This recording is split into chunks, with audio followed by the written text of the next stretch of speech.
about water rights, dower and courtesy, homestead, and community property. Water rights. Water in its natural state on the surface of the land or underground is real property. All water within California is the property of the state. Therefore, a water right in California is a property right allowing the use of water, but it does not involve ownership of the water. California recognizes two sources of water: surface water and groundwater. Surface water is the water found on the land in watercourses such as natural springs, streams, or rivers, and in bodies of water such as ponds or lakes. It also includes drainage water, storm water, and floodwater until it replenishes groundwater by percolating through the soil. Drainage water is typically runoff after rainfall or snowmelt over a tract of land. Groundwater is the water beneath the surface of the land that fills the spaces and cavities between the rocks and soil. California has 3 legally recognized classifications of groundwater: subterranean streams, underflow of surface waters, and percolating groundwater. Percolating groundwater has 2 subclassifications: overlying land use and surplus groundwater. California's system of water rights is based on riparian rights, appropriation, percolating groundwater rights, and pueblo rights, riparian rights. The owner of property bordering a surface water source, such as a stream, a river, a pond, or lakes, has riparian rights. Riparian rights apply to surface waters flowing over, adjacent to, or standing on the property, such as a lake. The surface water cannot be owned, nor can it be channeled or dammed for the benefit of one landowner to the detriment of other property owners. The riparian right is not a personal right, it's part of the land. Therefore, when riparian land is sold, the riparian right remains with the land. Because riparian rights are part of the land, riparian landowners do not have to apply for a permit to use their water. Appropriative water rights.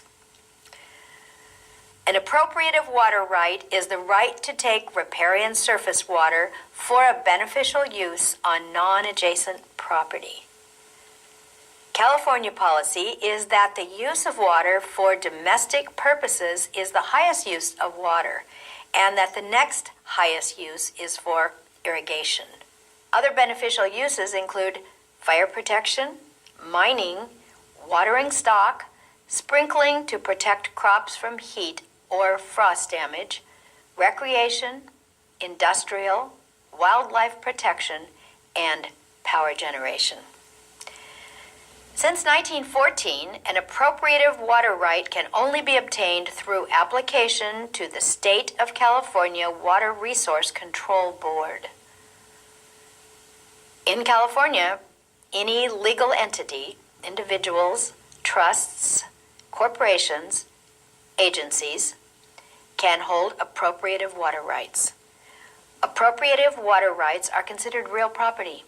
They can be held together or separately from the land on which the water is used or diverted. These water rights can be transferred temporarily or permanently from one owner to another. Percolating groundwater rights. Percolating groundwater has few regulations. Under the doctrine of correlative rights, landowners overlying percolating groundwater, such as an aquifer, may use the water on an equal and correlative basis. Each owner is treated as having an equal right to groundwater, regardless of when first use was initiated. Overlying rights are similar to riparian rights, and the landowners do not have to obtain a permit to use their percolating groundwater. Pueblo rights.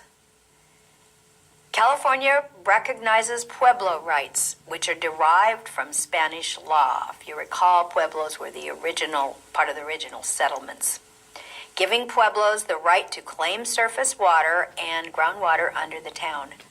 Today, water use under a pueblo right is limited to ordinary municipal purposes that occur within city limits. Dower and courtesy rights.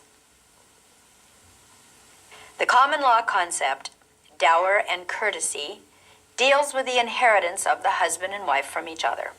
However, in California, the use of community property and joint tenancies and the laws of descent and distribution have made it unnecessary to be concerned with the surviving spouse being left with no part of the marital property. So you don't need to worry about that in California. So if the question is, it wouldn't be, but if the question is, do we use dower and courtesy rights in California, the answer would be no. Homestead. California has homestead laws to protect families. Homestead property is the home, that would be the primary residence, occupied by a family that is exempt from the claims of or eviction by unsecured creditors. Some or all of the land that is occupied by a family as their home is exempt from the claims of or eviction by unsecured creditors. A homestead exemption is in effect a lien that protects a certain amount of equity in a person's home by limiting the amount of liability for certain debts against which a home can be used to satisfy a judgment. The amount protected varies depending on the age, marital status, and income of the property owner. A homestead exemption does not stop the sale of the property. Its purpose is to ensure that the homeowner receives the amount of the exemption before the creditors are paid from the sale proceeds. For example, let's pretend you own a house worth $100,000 and you have a $50,000 loan against the property. For some reason, there's a debt that you didn't pay, someone got a judgment against you and is about to cause foreclosure of your property. The amount of the equity that you have at your house, equity being the difference between the sales price of the property and the amount of the encumbrance, that would be the first trust deed, the $50,000 is your equity, and that is protected, and they cannot take that $50,000 that's the equity in your property. That's what a homestead exemption is. California law provides for two types of homestead exemption, automatic and declared. The automatic homestead is just that, automatic. Anyone living in his or her home has an automatic homestead exemption protecting the equity. A declaration of homestead does not need to be filed. The automatic or statutory homestead exemption, when you hear the word statutory, it means statute or law, by law, only applies on the forced sale of the property. The homeowner must live continuously on the property from the date the judgment creditor's lien attaches until the date the court determines that the dwelling is a homestead. A dwelling is the place where a person resides. A declared homestead.